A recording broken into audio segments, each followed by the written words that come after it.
A preface to the first edition of Jane Eyre being unnecessary, I gave none. This second edition demands a few words both of acknowledgement and miscellaneous remark. My thanks are due in 3/4.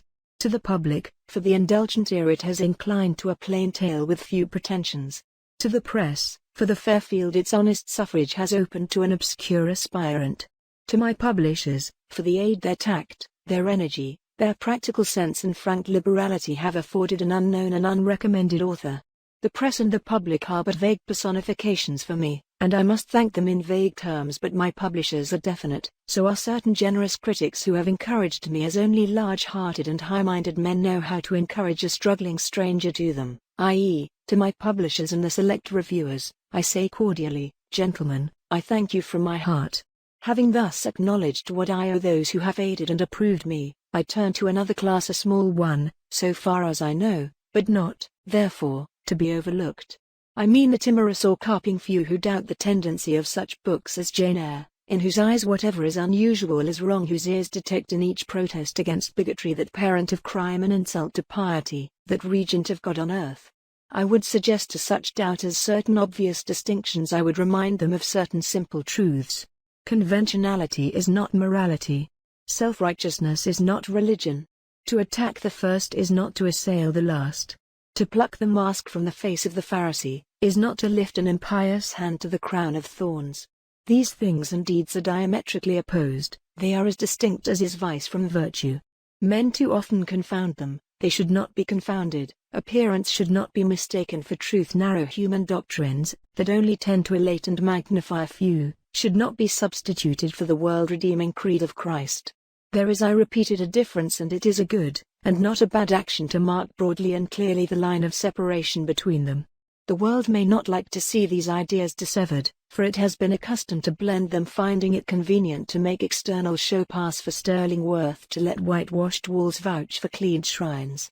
It may hate him who dares to scrutinize and expose, to raise the gilding, and show base metal under it, to penetrate the sepulchre, and reveal charnel relics, but hate as it will, it is indebted to him.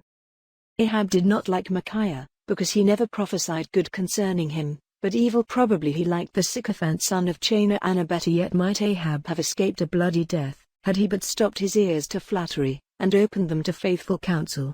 There is a man in our own days whose words are not framed to tickle delicate ears, who, to my thinking, comes before the great ones of society, much as the son of Imlah came before the throned kings of Judah and Israel, and who speaks truth as deep, with a power as prophet-like, and as vital a mien as dauntless and as daring. Is the satirist of Vanity Fair admired in high places? I cannot tell, but I think if some of those amongst whom he hurls the Greek fire of his sarcasm, and over whom he flashes the leaven brand of his denunciation, were to take his warnings in time, they or their seed might yet escape a fatal Ramoth Gilead. Why have I alluded to this man?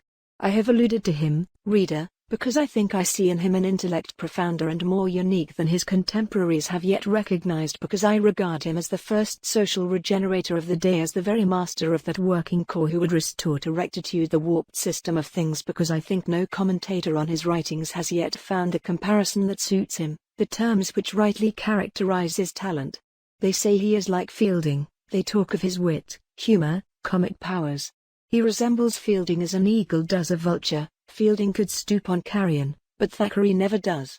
His wit is bright, his humor attractive, but both bear the same relation to his serious genius that the mere lambent sheet lightning playing under the edge of the summer cloud does to the electric death spark hid in its womb. Finally, I have alluded to Mr. Thackeray, because to him, if he will accept the tribute of a total stranger, I have dedicated this second edition of Jane Eyre. Currer Bell. December 21, 1847.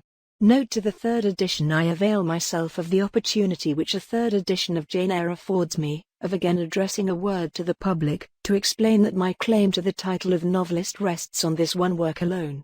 If, therefore, the authorship of other works of fiction has been attributed to me, an honor is awarded where it is not merited, and consequently, denied where it is justly due. This explanation will serve to rectify mistakes which may already have been made, and to prevent future errors.